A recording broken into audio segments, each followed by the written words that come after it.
Parker McCollum. Burn It Down Tour 2024, June 27th, Wells Fargo Arena. ACM Best New Artist, Parker McCollum Live, with special guest Corey Kent.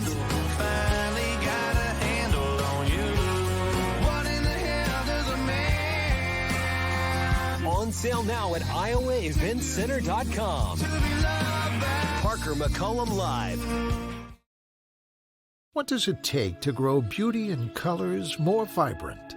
More water, the right sun, nutrients. It takes all of that and more. Like family. At Conoyer Garden Center and Glass House Market, family is present in everything we do. Generation after generation. From our family to our employees who make you feel right at home. That's the difference you'll find when you shop Conoyer Garden Center. We recommend listening to the CW Pod with a glass of Steeple Ridge Bourbon. Grown, distilled, well-rested, and bottled in Erling, Iowa. Now from the Channel Seed Studios, this is the CW Pod, fueled by Steeple Ridge.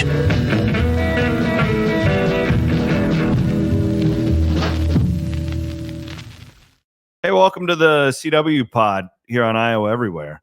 It is the we're recording this on the 22nd of May, Wednesday, and I don't know when Aiden will put it out, but it doesn't really matter because we're doing a pretty evergreen show here today. This is going to be a heck of a time where we've got the great Michael Admire, and we're not talking Drake though. We're not talking Drake today. I know nowhere else could you come on the CW Pod and have the voice of the Bulldogs, and we're not even going to touch on it. So we are presented as always by our friends at Steeple Ridge Bourbon. I gave Admire the bottle of Iowa Everywhere Steeple Ridge last time, so he gets an Iowa Everywhere rope hat today. I love it. Isn't that a gorgeous hat? I'm a rope hat guy. Isn't that pretty? It is a gorgeous hat. I don't care what the haters say. Yeah, and there are haters.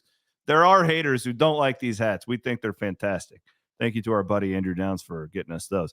So when we had Admire in here, and we're in the Channel Seed Studios, of course.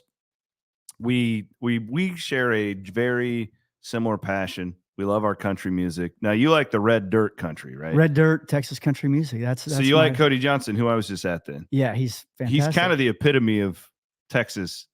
Yeah, I mean, he's kind of one of those guys that broke through. Yeah, that broke through to Nashville and was still kind of able to keep his sound. You know, I think of Zack Bryan too, a little bit along the same path of guys that have made it big, but. Yeah, I mean, I love country music. I know we're going to talk all sorts of angles, you know, how we got into country music and Texas country music and all that stuff. But I'm not like a savant or a master of all things country music, but I do love it. I do too. And I'm, in a weird way, I always make fun of people for being elitist. I'm kind of a elitist when it comes to country music because I genuinely just don't like most modern country music. Yeah. Like at least the country music that we hear on the radio. I don't listen to it anymore. Like I just don't. But so we're going to talk about why. We're going to dive into it. I thought, because here's the deal. I've been to two great shows that I really enjoyed that broadened my horizons a little bit over the last couple of weeks. You were at Spring Revelry, which I would have loved to have been at, but I was camping down at Kansas instead. And I think we go in a little bit different directions here. Admire's always sending me these guys that like I'd never heard of, but I like it because he's more like the indie, like would that be your guys are a little bit off the beaten path? Yeah, a little bit. I mean, these are guys and you know, gals that they sing basically just in the southern part of How do America. You find these people? They're just in Texas, basically. I mean, how I got kind of hooked into it was through college. Okay. I went down to school in Southeast Kansas, which is, I would say, is just the northern part of the Texas country red dirt scene. Okay. And so bands would kind of come up and infiltrate some of these bars every once in a while. And it was kind of, you know, from there that I got the bug, and I grew up a big country music fan, and then started hearing this kind of like unpolished rock and roll version of country music that hammered a fiddle. Dude, the fiddle, you got to have it, man. Oh my gosh. I mean, that's what separates, I think, good country music is kind of the unpolished music, but also with kind of the twang of the fiddle. And I think the steel guitar. I mean, and a little rock and roll. I love the steel guitar. Yeah. Like I always say, like, you want to know the difference between douche country and real, do they have a steel guitar? There's yes, that. If you boil it down to that.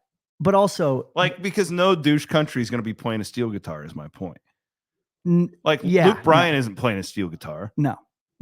And I also think it kind of boils down to just like how overproduced and how synthesized and poppy that they have made current country music. It just has lost all of its authenticity. So the reason we're timing this pod out as well as I'm going to George Strait on Saturday night at Jack Trice Stadium. Epic month of music, man. I've had a really good month. And then it's kind of like country music season, the summer. I just feel like, the 4th of July, we've got the Memorial Day, like a bunch of the more blue collar holidays that people in our neck of the woods tend to like. So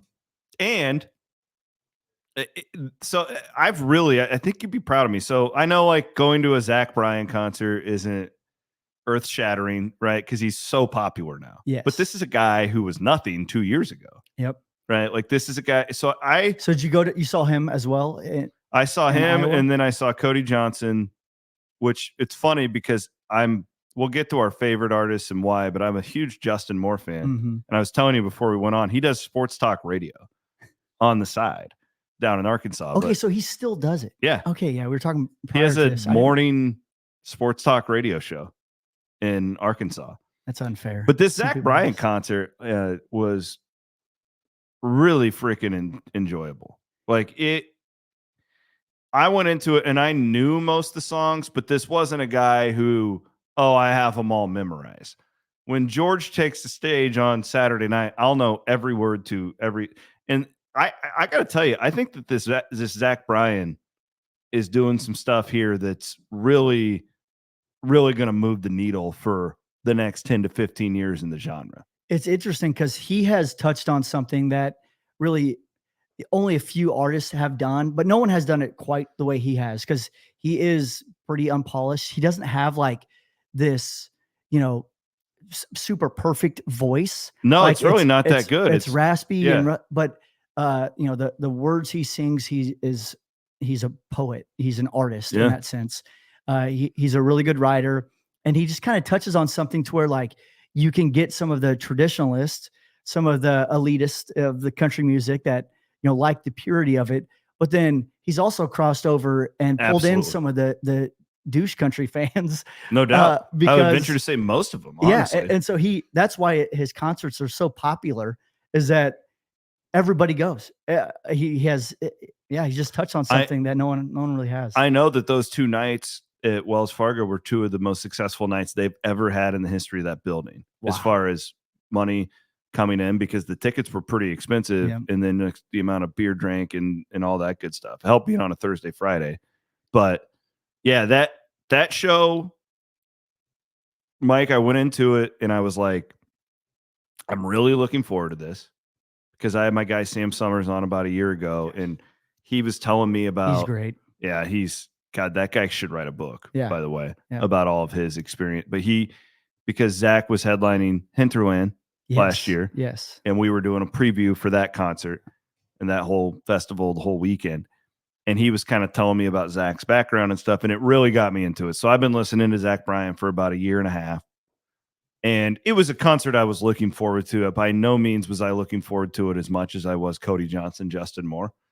And I really, really, top 5 concert probably in my life. I think. Really? I thought it was that good. Like it's a show. It reminds me a little bit of like a Garth show, right? Like in a way, because it's more than just the music. It's the lights, that he had this deal where it looked like there were like porch lights hanging all around the arena, and like it's really made me a huge fan. The first time I saw Zack Bryan was speaking of Sam Summers, there was a cancellation in, I think it was 2021. It might have been, it was a Hinterland not too long ago, just a few years ago, but there was a cancellation. And he was able to pull Zack Bryan in last second. And so that's when I first started listening to Zack Bryan, was pulling up the Hinterland playlist. Spotify's like, okay, there's this country artist that's coming now. I want to, hear some of his music. So I started pulling up. I was like, oh, I've heard Heading South. I've heard that before. But then you kind of got into his first couple of albums, and this dude's legit. Yeah, fired up to see him. So he rocked Hinterland, and wasn't that like his coming out party as an artist? I feel like that was kind of his turning point. Because the crowd was insane, and a lot of people had listened to him and liked his music, and so everybody was really into it. And this is before he had really turned into the Zack Bryan that we know. And it was, he was just so appreciative, so humble. He has a military background. Of course, his Heading South that's kind of how he got his start, was singing in the barracks, sweating in the middle of the hot summer. And he puts it on YouTube and gets 1 million views, 1 million hits in like no time. So he has like that humble background. He's, a military veteran, and then he has really good music to back it up. And so that was awesome. Well, and then he fills in 2 weeks later at the Iowa State Fair when Coulter Wall backs out. So I love him, by the way. He's fantastic. But I think somebody in his band, I think it was 2021. So somebody in his band got COVID. They had to pull out late. Might have been, I have no idea. And so Zack Bryan again fills in. So he's kind of like Wally Pipping all these artists along the way. And he fills in at Hinterland, then fills in at the Iowa State Fair. And we go and see him at the Iowa State Fair on a free stage. And again, he just rocked it out. And up front, it was just all these bros and like high school bros and cut off tees and big sunglasses, neon sunglasses. And they're singing all these other songs that he didn't play at Hinterland. So he had the Hinterland crowd at his fingertips 2 weekends prior. And then it has all these bros at the Iowa State Fair. It was, knew he was going to go big. Yeah, he fits with so many different. Like my wife went to that, and I don't think she had Aiden was there with it. I don't know if Ashley knew 2 Zack Bryan songs, but loved it. Yeah. It's hard, in my opinion, it's hard to go to a concert in a venue that size if you don't know. But he was able to pull it off. Like for somebody like her who's not nearly as passionate about this as we are. Yep. And I know your wife's super passionate about, she likes it too. Yeah, she likes it, but she's not like, all in. But she went to Zack Bryan with a girlfriend in Omaha. Oh, okay. Just them two. They went and they were seeking him out, which is just So that's cool. My other one, and then I want to pick your brain on Revelry and what you thought of that. So Cody Johnson, I was really impressed. So again, like a guy who I know a lot of his songs, listened to him for a couple years now. This is a fairly new guy. For me to venture outside of the 90s is difficult, but he's a guy who's really been appealing to me because he reminds me of like a modern George Strait, the way that he sounds. But his concert, have you been to one of his shows? I actually don't think so. I was worried about how is he going to, because his songs, they're not like party songs. They're not. How is he going to fill this time in an entertaining way in this big of an arena? I was genuinely worried about it, especially with Justin Moore before him. That's Why We Drink. He's got all these party songs, and Moore was awesome. Okay. Is like kind of a co-headliner, but more of an opener. It was like in between every song, Cody Johnson was like, it was like a love letter to country music. He'd tell you about every song. He went off for 5 minutes about how he hates it when people talk about politics on social media. He talked about how he was pissed that he didn't win any of the ACMs the night before, and he's openly mad about it. And then he goes into douche country, and he goes, I've been doing this for 17 years before I made it big, and I swear to God, the one thing I can promise you is that I'm going to make country music sound like country music again. And he's like, my goal is to open the door for other guys who look and sound like me to be able to be on the radio. And we're going to take this genre back over and all this. And I was just like, wow, like I was almost more entertained in between songs with him. It was like he was telling us, it was like I was at story time, right? It was really impressive. Well, and that's a lot of his music. I mean, he's a rodeo man. Came up in the rodeo, and so team roper, I believe, and that's that buckle that he wears all the time, some sort of award that he won. And I think he even maybe last year did some rodeoing. I don't know what the proper term is there. New song, Dear Rodeo. He's a fantastic song. Welcome to the show. I know he headlined at the Houston Rodeo not too long ago. But man, that's the kind of thing that this is why we love country music, and this type of country music is because the stories, the music is good. You know, you got the beat, but then like the genuineness does shine through. I mean, yes, that's very much so key when you listen to, you know, Luke Bryan, or I'll probably just keep going to Luke Bryan because he drives me crazy. He's a good example. He's just like, he's the poster boy for douche country. Yes, and Morgan Wallen is doing his damnedest to try to take over that poster child position. I can't stand that guy. but between those two, it just the fake bro-ish, and they're two different types of. This is good. We're going into the douche country conversation now. I like this. Yeah. So that's the title of this podcast, by the way. What is douche country? You just put Morgan Wallen and Luke Bryan on the. It's funny when like I always kind of look at it, and this may not be right, but have you ever read Brad Paisley's book? I have not. No. It's actually really good. Okay. So that was kind of condescending how you answered that. Well, all right. You don't like Brad Paisley? I'm not against Brad Paisley. He's hell of a guitar player. Writes his own songs. There are a lot of super talented artists that kind of started one way and then have shifted a little bit. He's one of those. Some of his recent stuff I can't stand. His older stuff is great, like a Blake Shelton. But go ahead. So, I read Brad Paisley's book, and it kind of eludes me that Garth, in a weird way, is the godfather of douche country. Yeah. Because Brad Paisley may or may not be douche country, depending on your definition of it.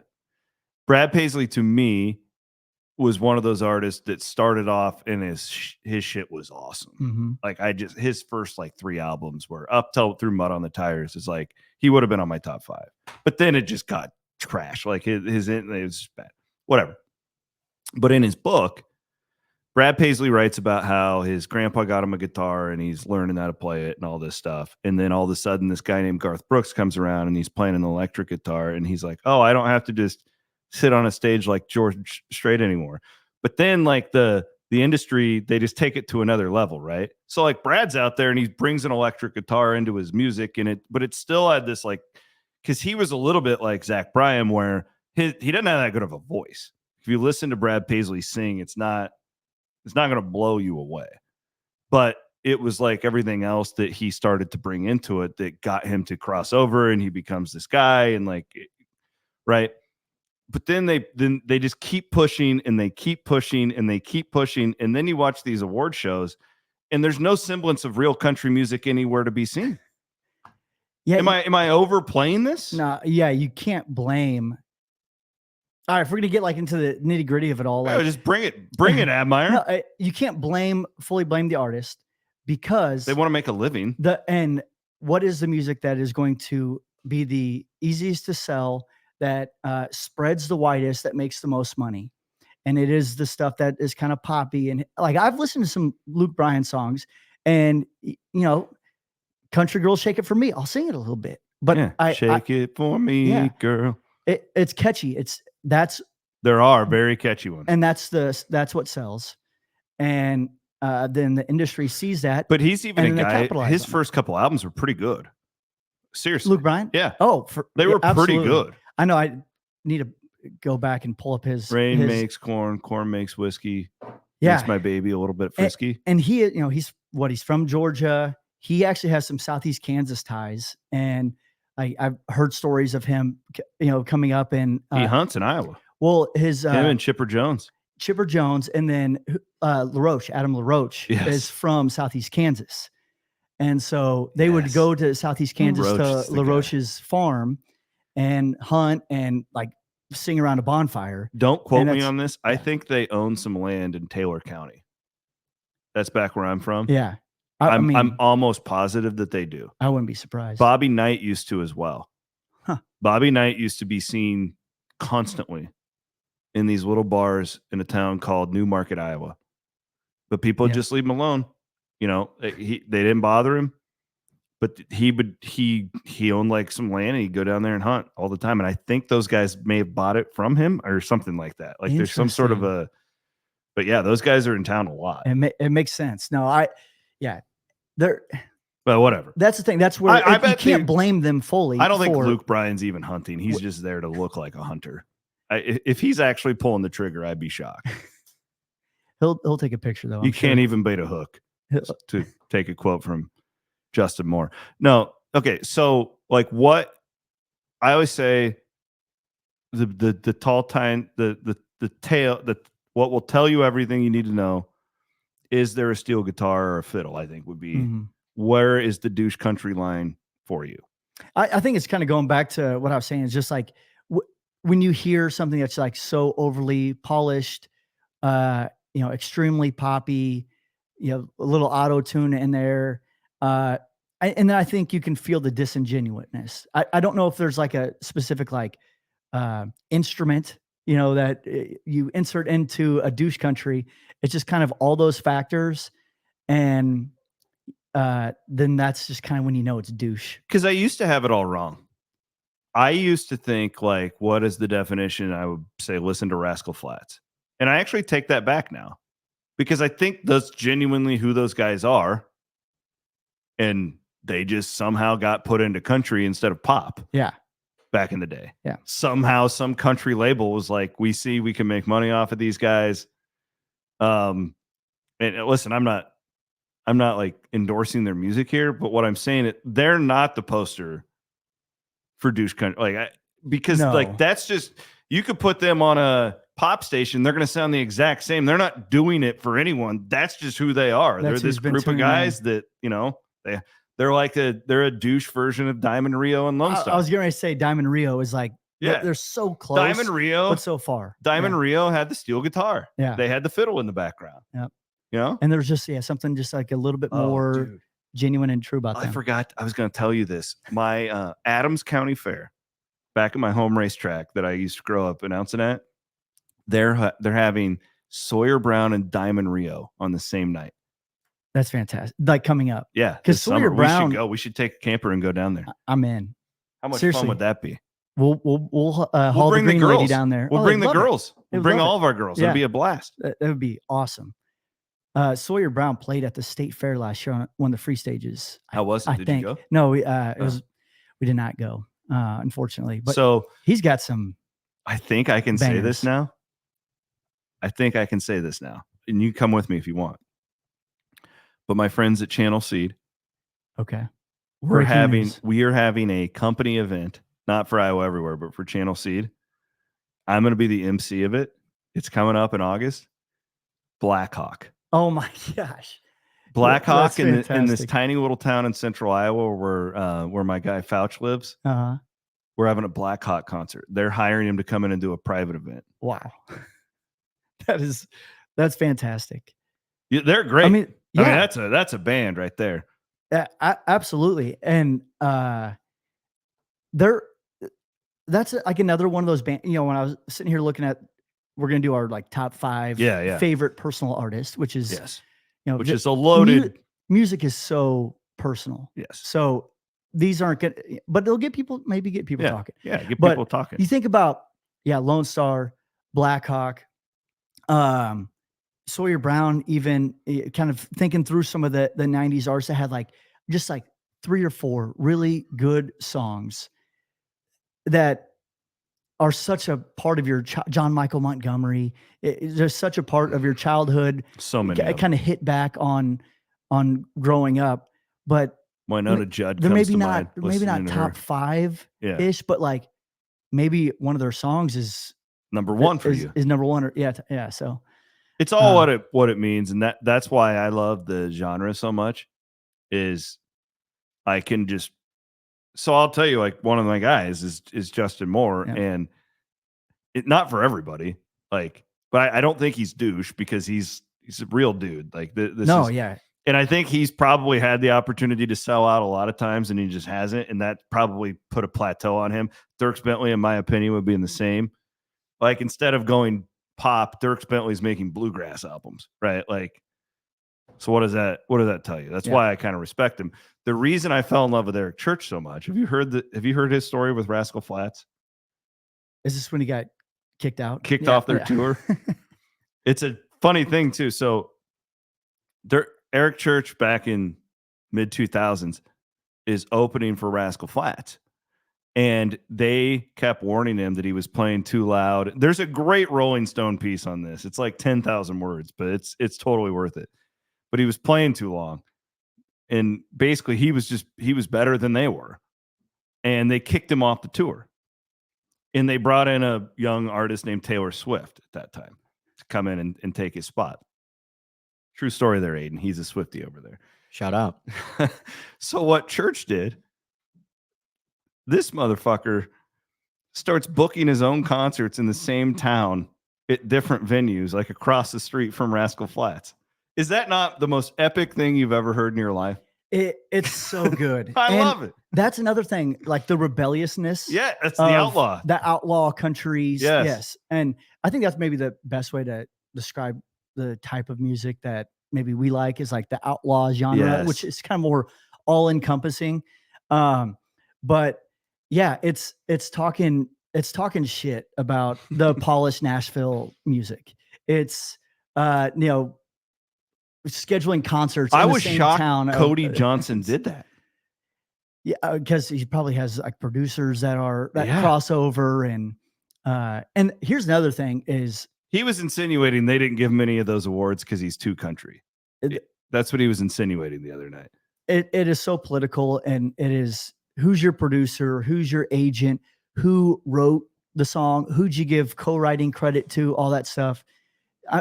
Maybe that's another like caveat of douche country is if you don't write any of your music, you're a douche. That's what I have a problem with George Strait. It's the one thing. It's like I love he's number one for me. Okay, so maybe it's not a hard and fast rule. Well, no, but it's also a caveat where I can have this conversation where it's complicated for me. Yeah. But what should we get into that? Or real quick, I want to promote this real quick for our friends at Iowa Event Center. Parker McCollum bringing the Burn It Down tour to Des Moines, June 27th, Wells Fargo Arena. Special guest Corey Kent.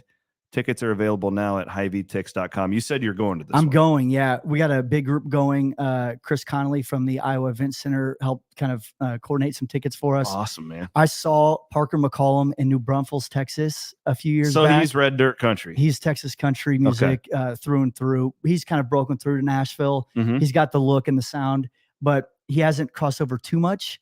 But he's big enough to play at the Iowa Event Center. And then Corey Kent is a guy that you should listen. He's so good. Okay. He's got a couple really good songs out. He opened for somebody last year at the State Fair. I think did Luke Bryan play last year at the State Fair? Probably. I don't know. He opened for some douche artist concerts at the State Fair last year. State Fair concert I went to was Justin Moore in like 2012. And it was an awesome show though. They've had some good side. They have great shows. It's just the whole setup there. I don't enjoy. At the main stage, it's gotten. I think it's gotten better. I haven't been in. It's been a decade. I haven't gone back. They've renovated it there. Oh, okay. We usually That's go down and just stand in the kind of the grass area.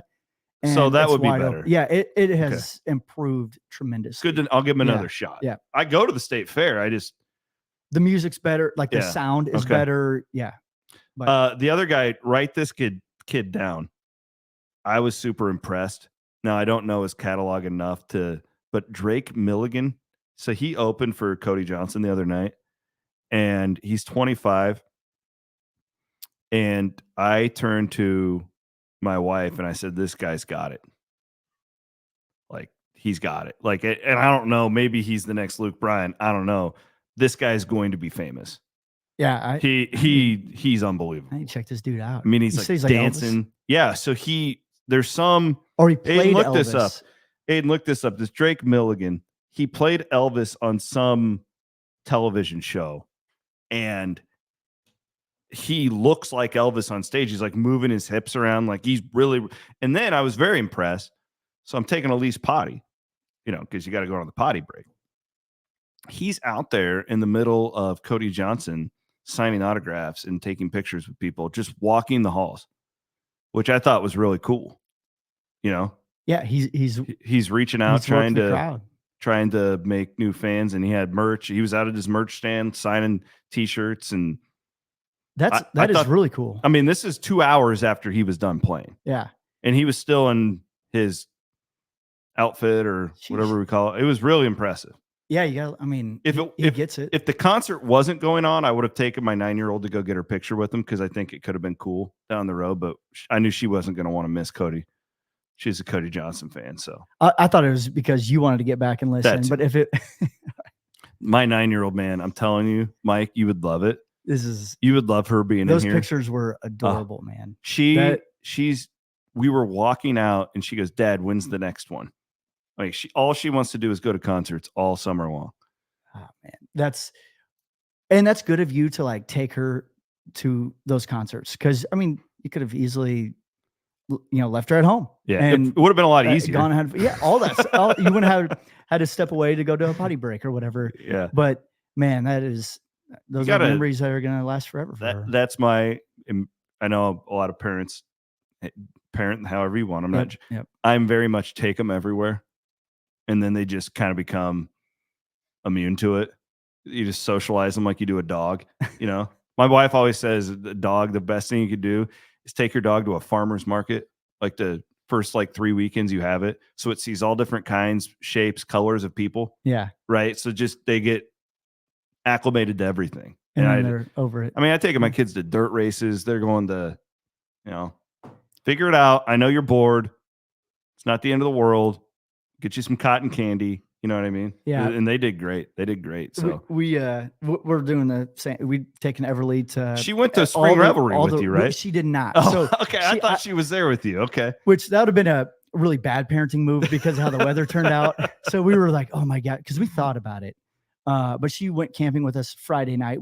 There's like a 10-spot campground right across the street at Pickard Park from the National Balloon Festival location. Okay. And so we just stayed there. We stayed there Friday night, and then we brought her up to the grandparents Saturday morning, then went back for the concert. Was it a good, because I know that the weather really was hampering it there for a while, but it improved, right? It was tough because it didn't. Oh. It was cold and windy basically all day. You had Cross Canadian Ragweed there going through the 20th anniversary of Soul Gravy from beginning to end, or is Cody Canada and the Departed. That's a great show. It was but you could hardly hear him because the wind was blowing so hard, and that sucks. So there was some stuff about that kind of sucked. But Muscadine Bloodline, they are surprisingly really good. We saw them at Woolies once, and then saw them down and saw them at Spring Revelry. They're fantastic. Porch Swing Angel. They're really good. You need to keep sending me these guys. Oh yeah, they're fantastic. And then Ryan Bingham played. Love Ryan Bingham. Love him. I mean, he got up there. He's one of my favorites. Sun was setting. It was like it was a cold day. That's amazing. Orange sky, and he's just up there. It was like perfect for him. I want to see. Yeah. He's one of my guys I would love to see in a really small venue, 100%. Like a really quaint venue. Yep. That was the only thing I was a little bit would have liked to see him at a different venue out there, and just a wide open field. It was kind of tough. And then Turnpike Troubadours headlined, and you'll hear later what I think of them. But we saw them back in December in Las Vegas in a small venue, and it was a top 5 concert for me. This was just totally different because it's a wide open field. It's just a little bit tougher. The acoustics aren't great, but all in all, like it was good music. As somebody that works at Drake and deals with weather at the Drake relays, and we put all this effort into it, and then I feel so bad for you guys. And then the weather always sucks. When you ever have good weather? We actually had like really good weather, all but like 4 hours on this year, and it was What do you do? big thunderstorms and delays. And then all it that feels stuff. like state track's always like hot. Yes. Yeah. But it was perfect last week. Yeah. No. Anywho, yeah, no, the music was fantastic at Spring Revelry, but the weather just kind of put a damper on. I think they sold out of Turnpike Troubadour sweatshirts because Dude, that was the only sweatshirt available for sale. They're so good. Aiden and I were joking for a month because we kept playing. We were promoting Spring Revelry for them, and we had this commercial.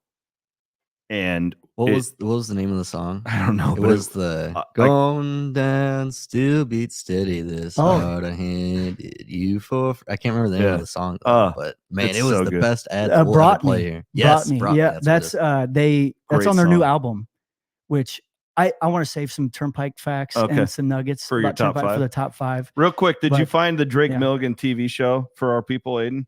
Yeah, he's actually played Elvis twice. Oh, okay. So he was on the CMT series Sun Records, and then he was in the film Nobody, where he was a young teen Elvis. Oh, okay. For what it's worth, I think I've talked about this. Maybe I watched that Elvis movie. The trippy one. So I had the weirdest experience with this. 45 minutes in, I was ready to turn it off. I was like, this sucks. I genuinely hate this. By the end, I was enthralled by it. Did you watch it? Yes. What did you think? We saw it in the theaters, and we were originally going to like a 6:30 or 7 o'clock, but then it ended up selling out. So Anna and I, this is pre-kid, we went and grabbed some cocktails across the street. I was going to say, you about need some ecstasy going into this movie when it so starts. we got it's a in there. Wild experience. We were feeling pretty good, pretty tipsy. Anna passes out in the first 45 minutes. Because it sucks, doesn't it? The first 45 minutes are terrible. And she's My like, wife did the same thing. She fell asleep. Yeah. And it was like, what is going on? And too much Tom Hanks doing it. That was all well, and weird. they would go to like the cartoon, like I felt like I was watching like the old Batmans where it'd be like, pow! Yes, you know? Yes. Like, it was so weird. But then they kind of get into him going down into Memphis, and he's, singing, on Beale Street and doing some of that kind of rock and that was cool. But you need to also know when you go into this movie, it's not really a biography of Elvis. It's the story of him and his manager. Yeah. Which I didn't know any of that.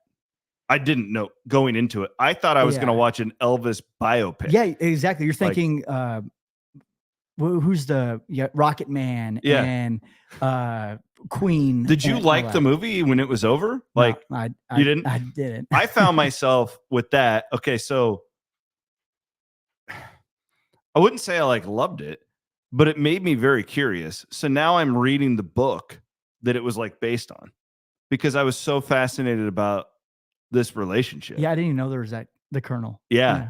There's a book, The Colonel, and whatever. It's pretty long, but I don't know. That movie, again, my wife fell asleep.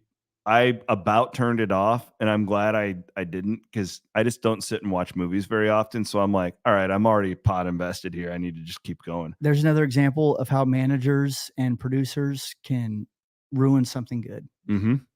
Yeah, because he was trying to make him douche. And trying to make him do all those Christmas specials and stuff like that, right? And then Elvis went outlaw on him. Yeah. Which was the best part of the movie. It's it's a time as old as, I don't even know the saying. Yeah. Tale as old as time. Tale as old as time. There you go. We're going to do our top 5 favorite artists here. Let's okay. go. Now I was very specific when we laid these out. Yeah. Okay. So these are not who we think is the best musician. Do you think anybody's going to listen to this? Yes. Okay. There'll be thousands of people who will listen to this. Okay, cool. I promise. This is awesome. Yeah. There'll be thousands. So this is not our this favorite. This is very niche. This is this is the niche in the niche. But it's the off season, and that's kind of like the definition of this show, because it's more like lifestyle stuff. Yeah, this is perfect. That's why we have a good whiskey sponsor, and we do whatever we want here. And good hats. Yeah. All right, sorry. This is not who's the best musician. So don't come at us and do any of that. Yeah. So your favorite musician can be so I'll just be honest with you, and mine is George Strait. So you're starting at number 1? No. Okay. But I'm giving this as an example. Yeah. Well, there's no hard and fast rules here with what we're doing. So I know he doesn't write his own songs. Now he has written some, but I also know that it's a lot of people say, well, I'm not paying $300 to go and watch him stand on stage and strum a guitar. That's you. I kind of like it. Okay. I kind of like it. This goes back to my grandpa. This goes back to my uncle. This is riding around when my grandpa's driving me around on my paper route, and it's all we listen to. My dad, it's this funny story. Thank God my dad's still healthy and here with us, but someday we'll have a good laugh thinking back to he had the Pure Country cassette tape, okay, in his truck. And he listened to it over and over. It's all that was ever on. So like we knew the order of the songs. We knew every word. I've probably seen the movie Pure Country 100 times. It was just part of our life growing up. So like to me, is he the best musician? No. He is my favorite artist of all time. Right? So that's how I just wanted to give that to the audience so they could understand how we are doing this. Yeah. And does that make sense? Yeah, 100%. And that's exactly what music is so individual. Yeah. It is how it makes you feel in a certain time. I think I read or heard somebody talking about a study that's like from 18 to 22 is like your most impressionable years for music. And every kind of, it might've been, anyway, I digress. But that would be why church is rings so true to me. And so whatever you listen to in kind of your college years, more formidable years, that ends up being the music in that style that you listen to your entire life.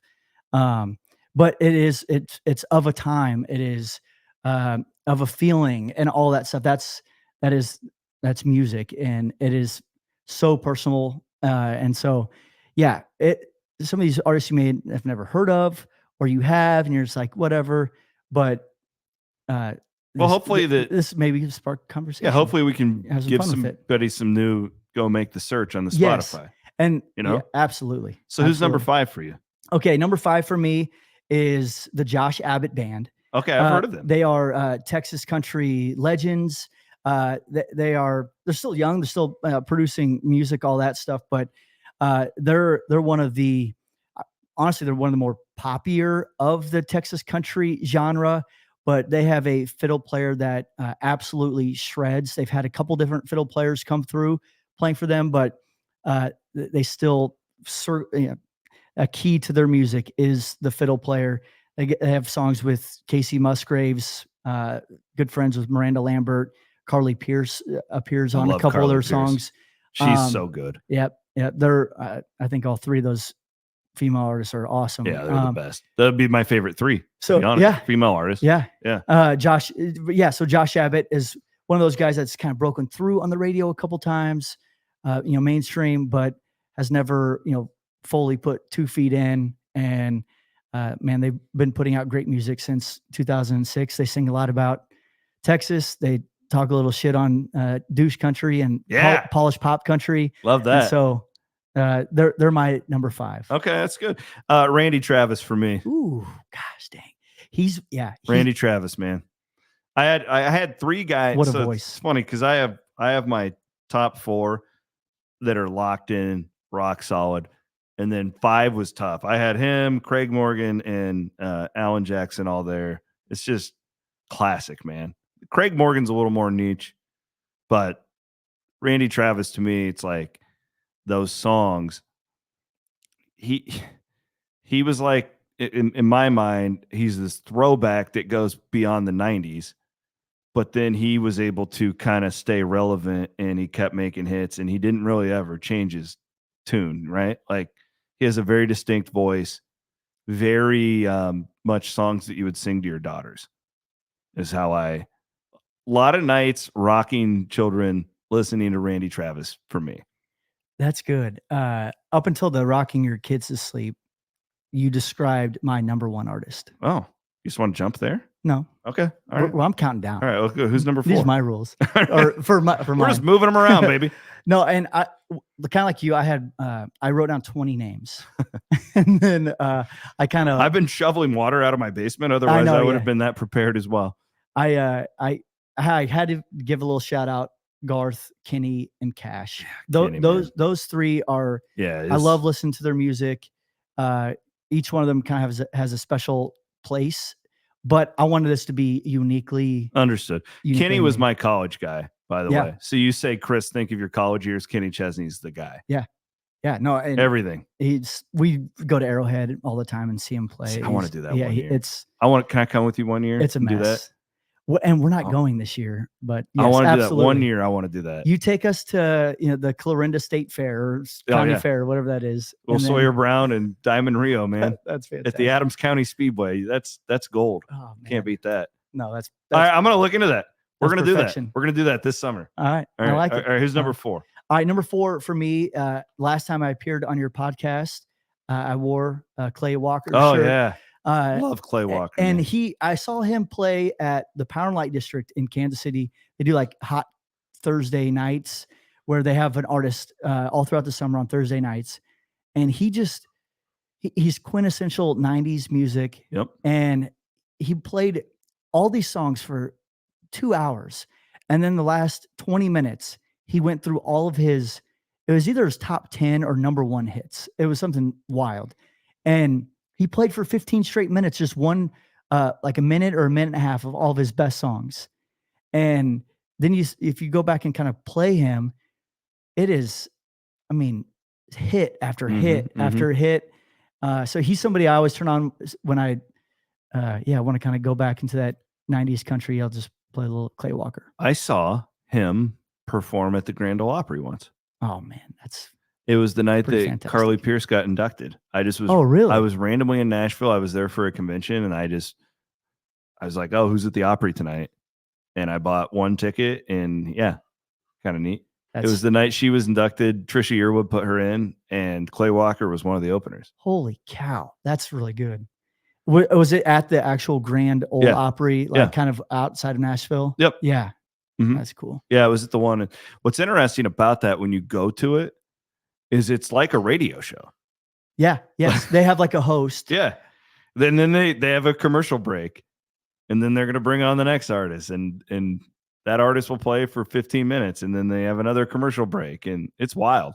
Drake played Belmont a couple years ago, and Ann and I went and saw.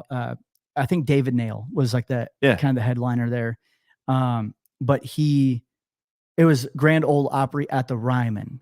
Oh, so it was kind of neat, but you could hear the radio, they did the whole radio show, but it was at the Ryman Auditorium. But yeah, no, that's a unique experience. Yeah, it was cool. But you've got to be patient, and I was like, I walked away a little disappointed because Clay Walker was one of the guys I really wanted to see. He only played like 3 songs, but that's just how it is. That's how the Opry is. Yep. There's not generally one person playing for 2 hours like a normal concert. And Carly Pierce only played like 4 songs. That's usually like from our experience, is a very old crowd. Yes. And they just ate up every single second. Oh, yeah, absolutely. 4 for me is Justin Moore. And this is just a guy who it's like the time, as you talked about, but like his songs, when I listen, it just reminds me so much of my life growing up, and it's like he's speaking to me, and I relate to him a lot. He's got girls, he coaches softball, he's a sports talk radio guy. I just love his sound. It's got a little bit of rock and roll to it as well, but he's still got the twang. It sounds like country music, and I feel like he's a guy that probably could have taken the next step had he, 1, not had a young family, and he chose to do a lot of that. 2, he just didn't sell out his sound. Even his radio hits, they teeter on douchey, but it's like, no, they're not douchey enough to really take off. And I can't put a finger on it, but he's a guy like, it's like, I got a road trip, listen to anyone. It's either him or my number 3 that I'm always putting on. So there you go. Social media, it can suck in some ways, but I mean, like, listen to you talk, you're able to follow Justin Moore, and you start to see like, okay, what he is living in life matches what he's singing about, and then Andy's like, we're like the same age, had kids at the same time, like he's a huge college football fan. You're right on the social media thing. Yeah, like I was explaining to Cameron the other night when we were at his concert that I showed him his Instagram post. He was coaching his daughter's softball team the night before. And I go, he did that last night, and now he's here playing this concert. And I think that's cool. It's a cool way to see the genuineness, which I know I've kind of gone back to that a couple times. Well, I mean, it's the theme of my list for sure. It's legit. All right, so we're on to number 3. On to number 3. Number 3 for me is he's somewhat actually a new artist to me within the last few years. I saw him at Hinterland the same day that Zack Bryan had filled in. This artist was playing there. I had gotten a chance to listen to him quite a bit leading up to Hinterland. So I was really excited about it.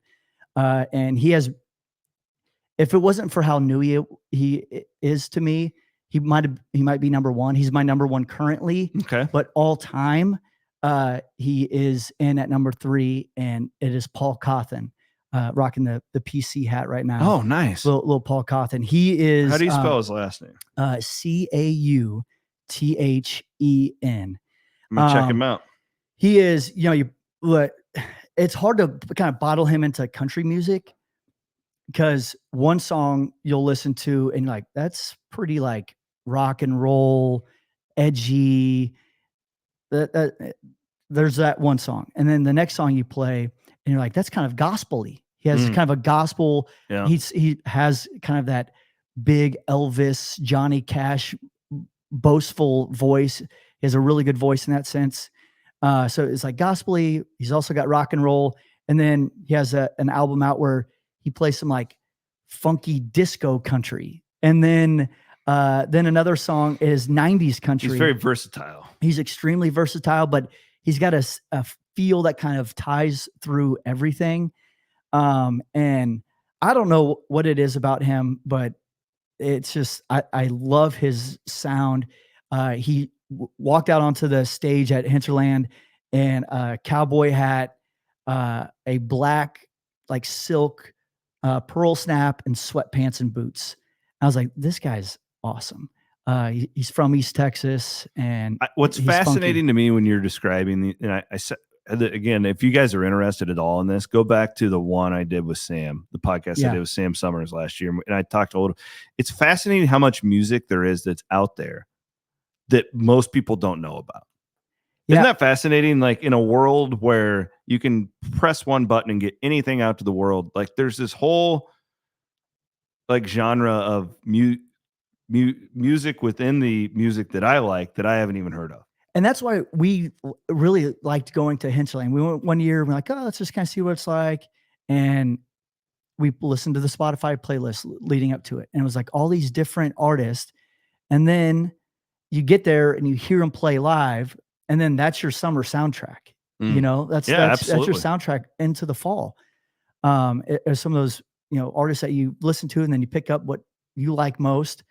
And so that's what I've really appreciated about that festival the last few years. Pretty cool. So yeah, shout out Sam Summers. Number 3 for me is Jamie Johnson.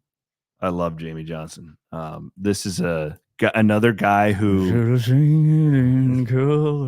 God, he's good. He's coming to Des Moines. He's going to be down at Waterworks this summer. I think he was last year too. Yeah, he's been coming. He's saw him Whiskey Myers a couple years ago. I saw him at Hoyt Sherman probably 5 years ago, and it was an awesome show. Cool. One of my favorite concerts ever. That's top 2 or 3 for me. Like it, and his songs it's a little more. It's so if Justin Moore is like speaking to me, Jamie Johnson would be speaking to the rural Iowan who literally lived in the sticks. Like I lived in town, cornfields in my backyard, but I still was a city kid. This guy, he's singing about stuff that's pretty dark sometimes. I mean, like prison but again though, Michael, and it comes back to me, and it's so ironic that George Strait's number 1 for me. But this is a guy who got pretty big there for a while, like 2010, 2011, had some hits and like was getting pretty popular. And he pretty much stops making new music. And I've read interviews like, why? And he's like, I don't got nothing to sing about right now, because he's like, I'm not going to sing another person's song. And I'm not just going to write stuff just to make money. And so he's just kind of been hanging out. Like he still tours, does a lot of the like small venues and stuff like that. But I'm quite confident that this guy, if you look at him, I mean, he looks like he belongs in like the mountains of the Appalachians, living off the land. Yeah, like ZZ Top looking guy. Yeah. But it's just him and Justin Moore, to me, I never get tired of their songs, especially Johnson. Like Moore, some of them I will, because they've gotten some of his radio stuff I don't really love that much. But like Johnson stuff, like I never get tired of listening to him.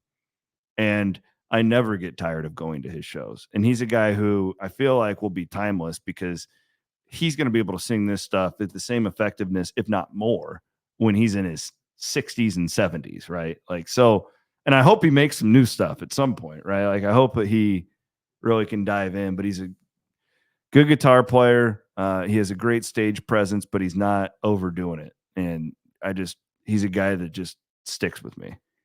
I appreciate that of him. Like, he's not writing songs just to put something out, because that's why, some of the artists that we like, you're like, gosh, they're maybe not the best of character people or whatever, or have lived some real tough experiences, but it shines in their music. And no doubt. I mean, there's a lot to that. And that kind of takes me to my number 2 artist. And this is a group that had, through the mid 2000s were on top of the Texas country game, the outlaw country music scene. But a couple years ago, they broke up. They stopped making music. They stopped playing. It looked like they were done. And it was a sad end to the Turnpike Troubadours a couple years ago. Mm-hmm. But Evan Felker, after going to rehab, just came back. They wrote an entire new album, and they are as good as they have ever been. Oh my gosh. I haven't listened Cat to it. in the Rain is the name of the album. And for those that don't know about the Turnpike Troubadours, one of their popular songs is Long Hot Summer Days. Long Hot Summer Days. And I love Hot Summer Nights. Both of them. And then Storm in the background. Matt Carpenter from the Cardinals. You put it on a T. I mean. Yeah, sorry. Matt Carpenter of the Cardinals had Long Hot Summer Days as his walk-up song. So it kind of became popular around these parts. But they have a ton of really good songs. They're really good. The Bird Hunter, House Fire, Tornado Warning. Some really good songs. But this recent album, you can tell there's a lot of hurt and pain in it, because a couple years ago, Evan Felker, the lead singer of Turnpike Troubadours, he was like separated from his wife, and then started a relationship with Miranda Lambert after she came out of her relationship. That Blake Shelton so awkward all the time, like, because they've both been pretty much embraced by Nashville, right? Yeah. And they're always she's sitting there watching him and Gwen Stefani like sing duets together. It's just odd. They're all the same places. Yeah. And obviously, and then that sent Evan Felker down a kind of a dark path where, he was like, they had to take him off stage one night, and he went into the mountains, got sober, and I've seen him twice. I had never seen them prior to his rehab, but I've seen him a couple times this year, and they're as good as it gets. They're really good. Yeah. That's a band that I need to listen to more. I'll do 2 and 1 because I've already done 1, and then I'll pass it off to you. So Church is number 2, and full disclosure, it's like I really don't like his stuff now that much, but it's like in his heyday, there's nobody I've ever liked more than when Church was making those songs in 2005 to 2015, that whole stretch. It helps too, and you've experienced this, where you see an artist before they're big. Mm-hmm. I saw Church before he was anything. Like, he was just this random guy, and I swear I put $10 in his guitar case, So like, I just loved him from day one. Yeah. And he sings Guys Like Me, and that's still one of my favorite songs of all time. And he was just so good during that 10-year stretch. And now he's kind of at the point, and I kind of get it as a creative guy, where it's one of the reasons why I have this show. Is because I just don't want to talk about Iowa and Iowa State all the time. Right? Like there's got to be a way to really release your creative energy in some capacity, because we all have other interests. We're not defined, but I know that the most of our listeners, like, they want to hear us talk about Iowa State, and Drake, but there's more to us. Yeah. Right. So like, and hopefully we build on that, and you can, and that's what Church is kind of doing now. He got into like weed for a while, and he was doing a lot of like pot stuff that I'm just not into. He did the whole thing out in California this year at Stagecoach. Did you read about that? No. He was the headliner on like Saturday night, and he basically sang like gospel and like covers the whole time. Yeah. And it just pissed everybody off. Was mad. Yes, I did hear about that. And he was like, hey, I'm challenging myself. And it's just like, okay, that's great, but your fans paid to hear Springsteen, you know? Like, so like, this is a guy who probably, I probably would have had him number 1 2 years ago.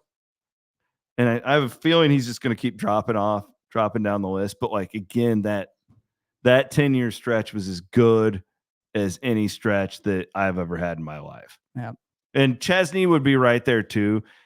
And he's just dropped off because I don't like his new stuff that much. Right. And he's just kind of, he would have been on my list 2 years ago, and he's not anymore. And I have a feeling Church is going to keep cratering like that. But I still, the thing I'll probably always, I know I always love about him is that outlaw nature to flip it. And, you know, another guy, he's won a lot of awards, but he could have won more, I promise you. Mm-hmm. But he, instead of like capitalizing off of that Chief album, that's one of the best selling albums in the last decade, he's flips everybody the bird and starts singing about marijuana, right? Like, weird dude, not fan of wearing the scarf, but hey, anybody can wear whatever we want. But yeah, man, super passionate about him there for a really long time. Yeah, he's really good. I have, you're talking about Kenny Chesney, like I have a little Kenny fatigue. I think that some of these artists, yes, like that's where I'm at. It's like kind of, he's a guy. Yeah. So I said I could listen to Moore and Johnson. Their songs will never get old to me. Yeah, the Church stuff gets old to me. Yep. There's like 3 of his songs where I could listen to him over and over, and it never gets like. But the other stuff, it's like, okay. But all time, yes, he's number 2 for me. He's number 2. Yeah, and then George Strait is number 1, and I've already pretty much explained that. I mean, how many artists can you literally play 100 of his songs and I know every word? And they have that many songs. And most of them are number 1s. Yeah. You know, most of them. He's got 60 of them. Yeah. You know, and it just every one of them brings back like a memory from my childhood that I could, you know, the old church line melody brings back a memory. I'm pretty sure somebody wrote that before him, but you get the point. These Strait songs are like near and dear to my heart. I mean, my uncle and grandpa's funerals both had them, you know, like that's the type of stuff that you just can't replace.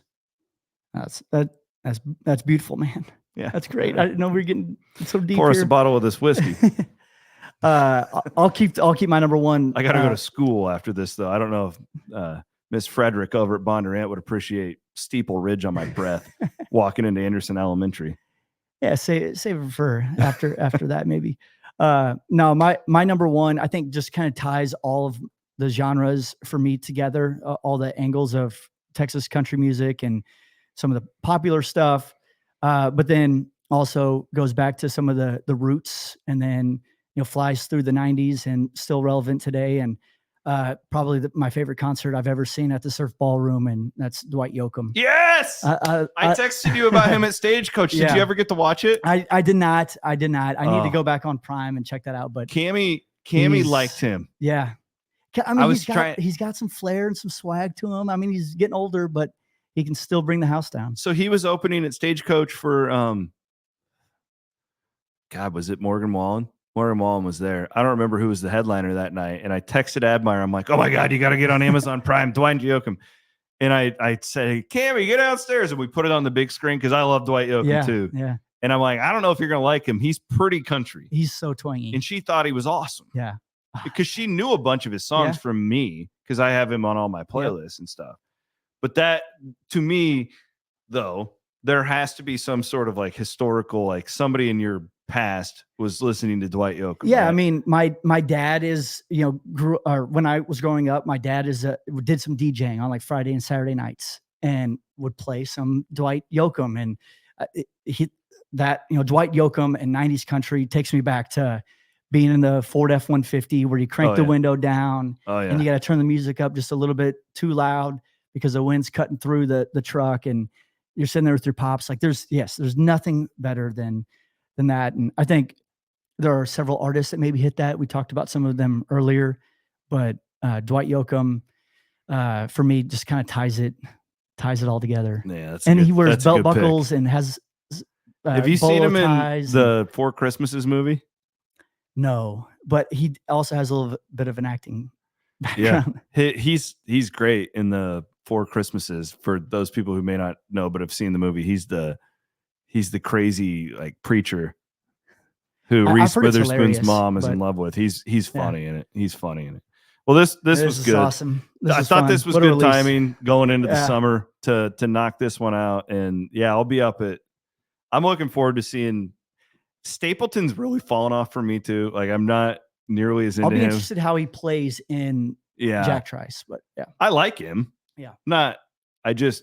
His first album, he comes out with Traveler, and it was like so good. Parachute. Yeah, all those songs were just, and again, like I'm not gonna shit on him because he's an amazing musician, but I haven't been as connected to his more recent stuff. So I'm anxious. I'm really not looking forward to that aspect to it, but I've seen the George Strait playlist, and this feels like a guy who might actually be retiring this time. We'll see, but he's playing all the hits, everything. Yeah.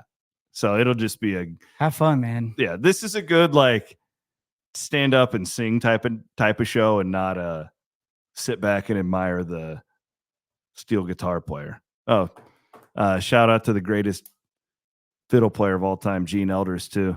George Strait's guy passed away. Did you know that name? No, I didn't. Look him up. Probably should do more. He makes research. That guy for Zack Bryan look like a total douche. Admire, this was a blast.